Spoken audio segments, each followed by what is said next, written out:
एक बार फिर आप सभी का स्वागत है। राकेश टिकैत जी किसान आंदोलन के एकमात्र हस्ताक्षर हैं या कह सकते हैं कि उनकी आवाज़ हैं। आप समय निकाल के आए तो सेशन इधर उधर हो गया मेरे कारण, लेकिन मुझे जब ये आए तो मुझे लगा कि एक बात जरूर होनी चाहिए, क्योंकि मैं भी एक किसान परिवार का लड़का हूँ। यहाँ बैठा हुआ 90% जो जनसंख्या है कहीं न कहीं किसानी और ऐसे बैकग्राउंड से ताल्लुक़ रखती है। हालांकि जब हम शहरों में आते हैं तो जीवन बदल जाता है। जैसे मैं शहर में आया आज से करीब 31 साल पहले, तो मेरे बच्चे तो शहर में पैदा हुए, उनको गांव और किसानी के बारे में कम पता है, लेकिन है, मुझे है तो मेरे बच्चों को भी होगा ही। तो आज के डेट में हमने देखा कि पिछले एक दशक में किसानों के कुछ उग्र आंदोलन भी हुए, कुछ शांत आंदोलन भी हुए, कुछ मौन टाइप के भी आंदोलन हुए, लेकिन विरोध के स्वर लगातार जागृत हैं। भारत सरकार को किसानों पर लागू हुआ कानून वापस लेना भी पड़ा और वो स्थिति बड़ी असहज थी। आप लोग कह सकते हैं कि महीनों महीनों बैठ करके आप आंदोलन करते रहे और सरकार से लड़ते रहे। ये एक बहुत गहरा और बड़ा प्रयास था सरकार को बताने का और किसानों के हक की बात को समझाने का। वो एमएसपी की बात हो, चाहे न्यूनतम समर्थन मूल्य जिसको बोलते हैं, उस पर किसानों की फसल खरीदने की बात हो, या बहुराष्ट्रीय कंपनियों को प्रवेश दे करके भारत के किसानों के हितों को प्रभावित करने की बात हो, या फिर हमारा जय जवान जय किसान के नारे को धूमिल पड़ता हुआ देख किसानों के अंदर की जो एक क्रांति भावना है उसके बाहर निकलने की बात हो, उस पर राकेश टिकैत साहब से मैं सबसे पहले बात करूंगा। और जैन मुनि विवेक जी भी हमारे साथ हैं। लोकेश मुनि जी अभी थोड़ी देर पहले उद्घाटन सेशन में आए थे, वो गए, उनसे बातचीत हुई।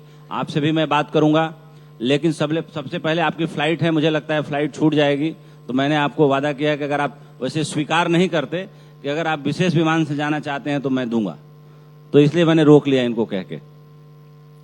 तो राकेश टिकैत साहब, सबसे अहम बात यह है कि इस समय किसानों के सामने सबसे बड़ी चुनौती क्या है और आप किस चुनौती का सामना करके किसानों को जगाने की और सरकार के कान में अगर तेल पड़ गया है तो जोर से कह के अपनी बात समझाने की कोशिश कर रहे हैं। सभी का धन्यवाद, आपका भी धन्यवाद।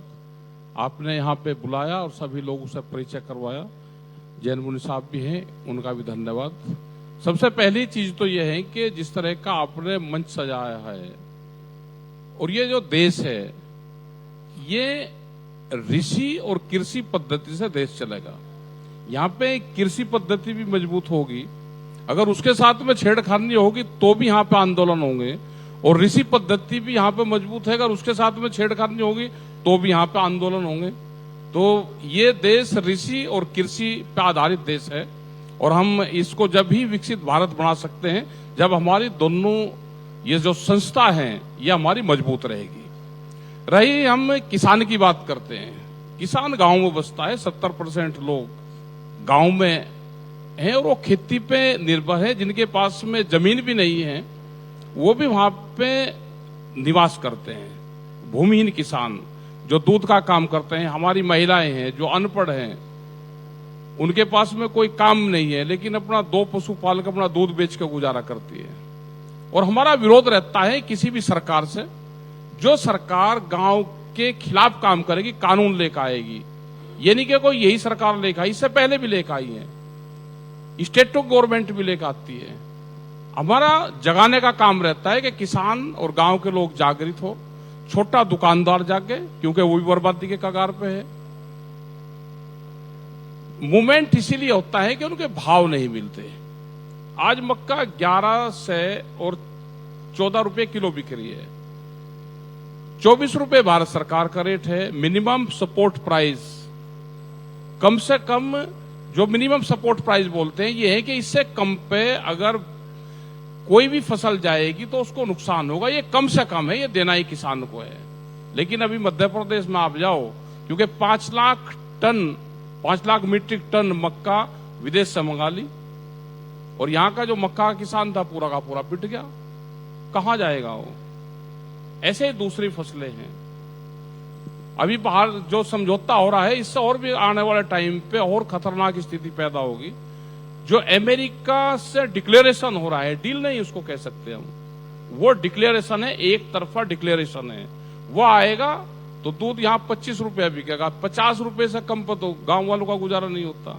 25 में यहां पे बिकेगा। एक टाइम पे खुश हो सकते हैं लोग कि हमको 25 रुपया लीटर दूध हमको मिल जाएगा। और हम जहां हिंदू धर्म की बात करते हैं, जहां हम सनातन की बात करते हैं, वो नॉन वेज है। क्या देश की जनता को बताया कि जो यूएसए से अमेरिका से दूध आएगा वो वेजिटेरियन नहीं है? वहां की गाय को भी मीट खिलाते हैं। बताओ ना जनता को। वहां पे जेनेटिकली मॉडिफाइड सीड है वे, जो वहां पे फसलें आएगी, जो यहां पे पशु का फीड आएगा, जो पशु यहां पे चारे के साथ में जो बिनोला और जो खाएगा वो जेनेटिकली मॉडिफाइड है।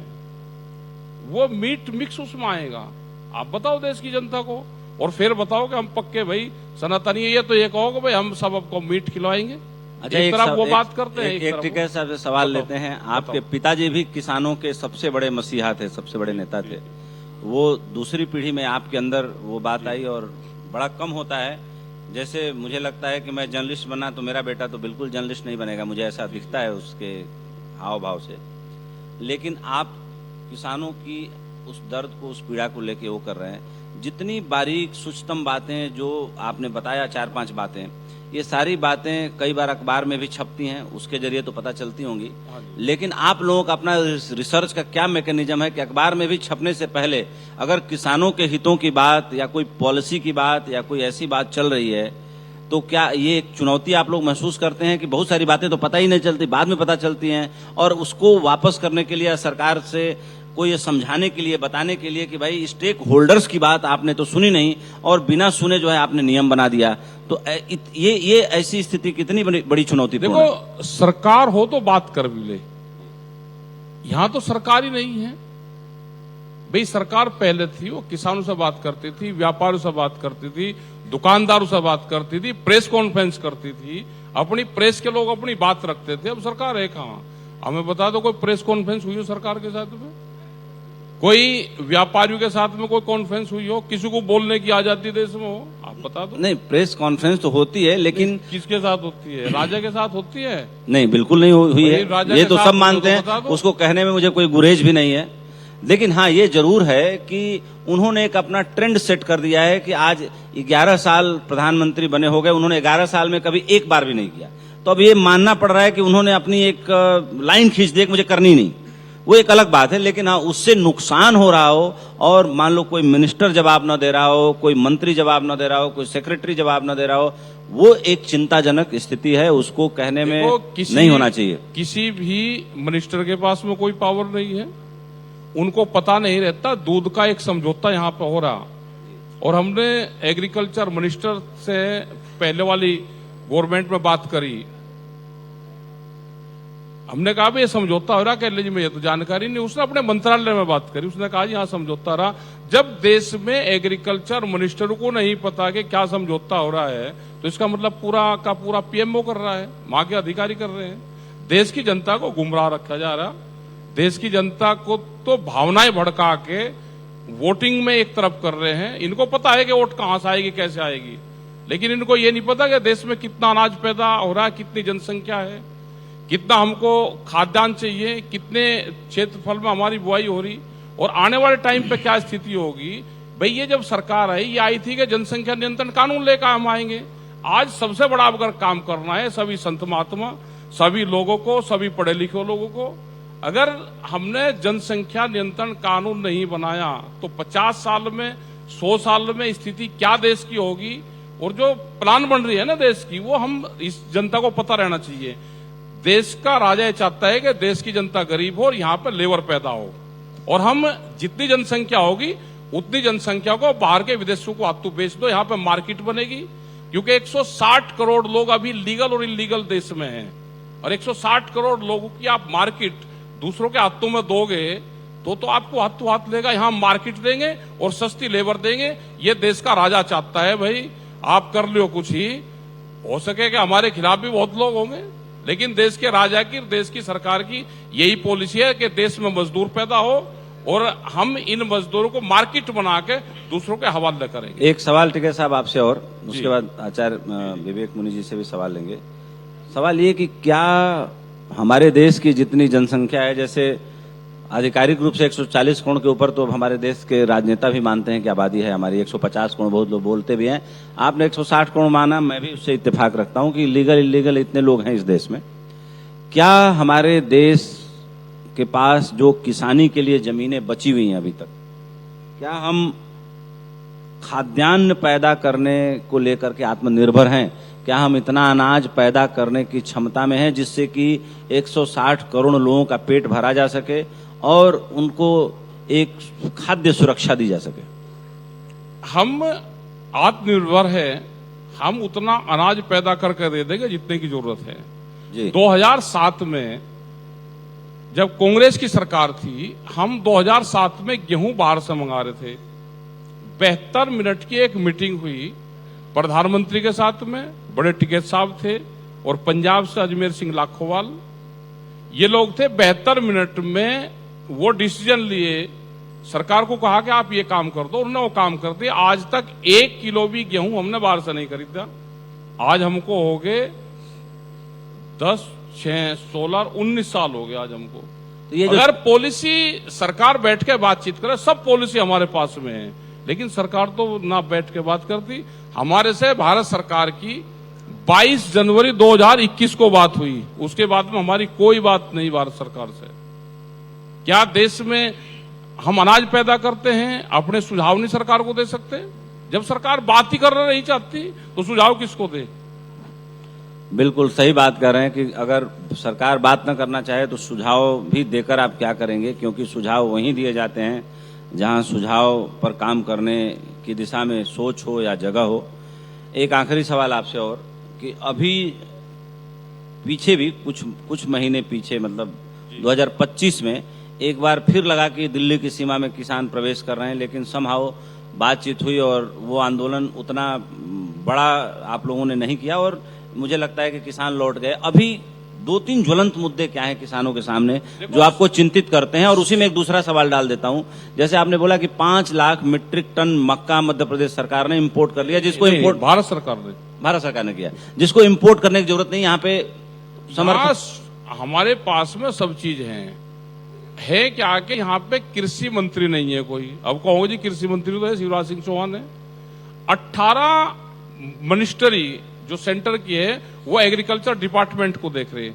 साइंस एंड टेक्नोलॉजी वो एग्रीकल्चर डिपार्टमेंट को देख रही। रेलवे में है, विदेश मंत्रालय में है। उन्होंने कहा जी विदेश मंत्रालय ने वहां से दालें आयात कर ली। भाई यहाँ के किसान को पूछ लो कि दालें हमारे यहाँ पैदा क्यों कम हो रही है, उसका वो करो ना। हम सब चीज पैदा करके दे सकते हैं, हमको भाव दे दो, हमको बिजली दे दो, हमको सस्ती दवाइयां दे दो। अकेले बिहार में बिहार के बहुत लोग होंगे, बिहार क्यों छोड़ दिया लोगों ने? बिहार बढ़िया जमीन वहां की, 1 लाख करोड़ रुपए से ज्यादा एक साल में बिहार को नुकसान है कम रेट में फसल बेचने पे। वहां की मक्का 1400-1500 रुपए बिकती है, वहां का जो धान है वो 1200 रुपए के आसपास बिकता है, 800 से 1200 रुपए। वहां का गेहूं 1600 रुपए बिकता है। अगर पूरा हिसाब लगाएंगे तो 1 लाख करोड़ रुपए से ज्यादा एक साल में बिहार को नुकसान है। यही और जगह का भी है। हमारा जैसे कश्मीर है, श्रीनगर में हमारे देश की वैली है जहां पे सेब पैदा होता है। क्या वो हमारे एक तरफ तो कहते हैं कि जी हमारा पूरा हिस्सा है, भारत का हिस्सा है, ये है, लड़ाई भिड़ाई करते हैं, हमारे सैनिक शहीद होते हैं। अगर वहां के किसान हैं तो उनको क्या मारने का काम यहाँ की सरकार करेगी? उनके ट्रक रोके गए सेब के भरे हुए, और 3 साल पहले उनको करीब 3-4 हजार करोड़ का नुकसान करा। सब मिलिट्री से ट्रक रुकवा दिए उनके। अभी पिछले साल फिर उनके ट्रक रुके। क्या वो भारत का हिस्सा नहीं है? क्या ये यहाँ के किसान नहीं है? क्या हम सेब की वैल्यू को खत्म करके और अमेरिका से सेब इंपोर्ट करेंगे? क्या उसका फायदा होगा? आज अगर कश्मीर में सेब पैदा हो रहा है तो पूरे देश को मिल रहा है। हमारे देश का सेब 3 देशों में जाता है, हमारा भूटान जाता है, नेपाल जाता है और बांग्लादेश जाता है। हम तो सेब का निर्यात करते हैं, लेकिन आज अमेरिका से सेब आएगा, अपने देश के किसानों को मारेंगे क्योंकि वे मुस्लिम हैं, उनको मारना है, क्योंकि भावनाएं ऐसी भड़का रखी सबके खिलाफ। तो ये चीजें बंद करनी पड़ेगी। देश की जमीन को देश की जमीन मानना पड़ेगा। जो वहां पे चीज पैदा हो रही उसको संरक्षित करना पड़ेगा। कितनी पैदावार हमको चाहिए ये देश की जनता को, किसानों को बताना पड़ेगा। हम वही पैदा करके दे देंगे, जो चाहिए वो पैदा करके हम दे देंगे। अच्छा टिकैत साहब, इतना विरोधाभास क्यों होता है? क्योंकि आपको जाना भी है, तो इस सवाल के बाद मैं आपको रोकूंगा नहीं, लेकिन एक मिनट, जैसे मैंने जब ओपनिंग सेशन था तब आप नहीं थे, तो एक सवाल मैंने पूछा था कि अमेरिका परमाणु अप्रसार संधि के लिए दुनिया के सारे देशों पर दबाव बनाता है, युद्ध रोकने की दिशा में वहां का राष्ट्रपति जहां जाता है भाषण देता है, G8 कंट्री बनी हुई है जो सबसे ताकतवर समूह है पूरी दुनिया में, ये सारे लोग जो है शांति के प्रयासों के लिए नाटो नामक संगठन बना के रखे हुए हैं, जो युद्ध भड़काने वाले देश के ऊपर दबाव बनाता है कि भाई हम भेजेंगे अपने फाइटर जेट, लेकिन युद्ध रुकवाने के लिए भेजेंगे, युद्ध करने के लिए नहीं। तो मैंने एक सवाल पूछा था कि अगर ये सारे ताकतवर देश जो पूरी दुनिया चलाते हैं, जो पूरी दुनिया के वेल्थ पे कंट्रोल करते हैं, अगर ये युद्ध नहीं चाहते तो फिर युद्ध चाहता कौन है? बात नंबर एक। दूसरा सवाल आपसे है इसी पैटर्न पे कि किसानों के सबसे बड़े नेता होने के नाते, किसान यूनियन के सबसे बड़ी यूनियन के कर्ता धर्ता होने के नाते आप सरकार से लड़ते हैं, दबाव बनाते हैं, सरकार के मुखिया हर मन से बोलते हैं कि ये किसानों का देश है, हम किसानों के हित के लिए काम करते हैं, तो फिर ऐसा कैसे होता है कि वो आप लोग बोलते हैं कि किसानों का हित साधा नहीं जा रहा है, अहित हो रहा है, और हमारे देश की सरकार बोले कि किसानों के लिए हम सबसे बड़ा काम कर रहे हैं? ये विरोधाभास कहाँ पैदा होता है, इसको समझाइए। मैं समझा रहा कि भारत सरकार ने मिनिमम सपोर्ट प्राइस देश में फसलों के तय है कि इसके कम पे फसल नहीं बिकनी चाहिए। मक्का का 24 रुपए किलो तय कर रखा है और 11 रुपए किलो बिक रही। अब उसको ठीक बिकवा दो। हमने ये कहा कि एमएसपी गारंटी कानून बना दो। 1 किलो खरीदने की जरूरत नहीं सरकार को। जो व्यापारी अनाज का व्यापार करेगा वो उसके कम पे खरीद नहीं करेगा, ये हमने कहा। कानून बना दो ना। लेकिन ये सरकार बड़े उद्योगपतियों की है, बड़े व्यापारियों की है, उन्हीं के ही हक में ये फैसले करते हैं। ये किसान, गांव के लोग, साप्ताहिक बाजार लगाने वाले लोग, छोटा दुकानदार, वो सब बर्बाद होगा। अभी और ज्यादा बर्बादी के कगार पर जाएगा। महंगाई कहां बढ़ रही है, और हमको अपने पड़ोसियों से संबंध ठीक रखने पड़ेंगे। डरने की जरूरत नहीं है। हमने पड़ोसियों से लड़ाई कर रखी है, हमारी विदेश नीति भी खराब है। पड़ोसियों से एक पड़ोसी बता दो अगर ठीक संबंध हो। नेपाल हमारा हिंदू राष्ट्र था, सबसे बढ़िया वो था, उसी गेल उलझम पुलझा हो रहे। भाई NHI यहां से और काठमांडू तक सड़क बढ़ाती थी। वो गरीब देश था, उसका क्यों सामान रोक दिया भाई?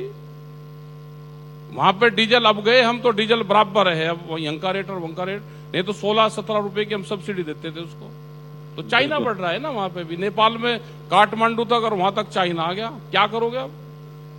हमको अपने पड़ोसियों से भी संबंध ठीक रखने चाहिए। बिल्कुल। एक आखिरी सवाल, उसके बाद मैं जरूर चाहूंगा कि आपकी फ्लाइट मिल जाए, कि जब किसानों का सबसे बड़ा ऐतिहासिक आंदोलन हुआ और सरकार ने अपने 3 कानून जो पास किए थे, तीनों को वापस लिया, उसके बारे में थोड़ा हमारे दर्शकों को बताइए, यहाँ सभागार में बैठे लोगों को बताइए। वो तो बीमारी थी, जैसे कोरोना आया तो कोरोना वापसी चला गया तो हॉस्पिटल तो बंद नहीं हुए। ऐसे ही 3 काले कानून थे, वे अगर लागू होते तो उससे बहुत नुकसान होता किसानों को। मंडियां तो धीरे धीरे बंद हो रही थी सारी, आज भी मंडियां बाहर खोल रही, प्राइवेट मंडी चल रही। अब उन्होंने कहा कि हम इसको सिलोत्तरे से किसान को मारेंगे।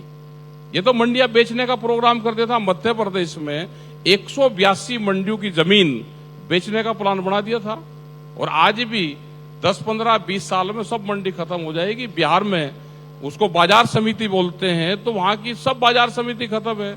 अब व्यापारी, बड़े बड़े व्यापारी 4-4, 5-5 एकड़ में अपने मंडियां बना रखी हैं, सस्ते में अनाज खरीदते हैं और महंगे में बेचते हैं। तो बिहार के लोग इसीलिए प्लान करा, या तो पढ़ लिख लिए या वो लेबर बन गए, तो बिहार धीरे धीरे खाली होगा। बड़ी कंपनियां वहां पे खेती करने जाएगी। शहर के लोगों को बताया कि तुम जाके गांव की जमीन खरीद लो, वहां पे खेती करो, और गांव के लोगों को कहा कि तुम अपनी जमीन बेच दो, जाकर शहर में व्यापार करो। तो ये तो बड़े व्यापारियों की पार्टी है, उसी के लिए काम करती है। और तो खामखा उसमें उलझम पुलझा हो रहे हैं, संत महात्माओं को भी उलझ रखा। बिल्कुल सही बोल रहे हैं। और जगजीत सिंह की एक गजल थी जो कभी मतलब रिकॉर्ड नहीं हुई, किसी फंक्शन में बोला था उन्होंने कि आज परदेश में अपना वतन याद आया, माँ बाप का भीगा हुआ मन याद आया। तो कहीं ना कहीं मैं देखता हूँ कि 15,000 12,000 रुपए के लिए हमारे गांव के छोटे लड़के बच्चे, छोटे भाई जाके मतलब जलालत भरी नौकरी करते हैं। तो मैंने बहुत पहले आह्वान किया था, साल 2016 मार्च में हमारे यहाँ गढ़ा महोत्सव होता है बलिया जिले में, बहुत बड़ा, करीब लाखों लोग आते हैं। तो मैंने वहाँ पे बात बोली थी जो आज टिकैत साहब रेखांकित करके बोल रहे हैं। आपकी फ्लाइट है, आपका ज़्यादा समय नहीं लूँगा, फिर भी मैंने 20 मिनट आपका इंटरव्यू किया है। धन्यवाद जी, धन्यवाद। तो आप को मैं जरूर चाहूँगा कि ऐसे ही भारत एक्सप्रेस के साथ आपका स्नेह प्रेम लगाव बना रहे और आगे भी मंचों पे आपसे सर मुलाकात होती रहे। तो इसके साथ मैं अतुल यादव से चाहूँगा कि सम्मान के साथ आपको एयरपोर्ट जाने के लिए आप छोड़ के आएँ। और टिकैत साहब आपका बहुत बहुत धन्यवाद, आभार। आप आए, समय निकाले, वाकई दिल की गहराइयों से आभार।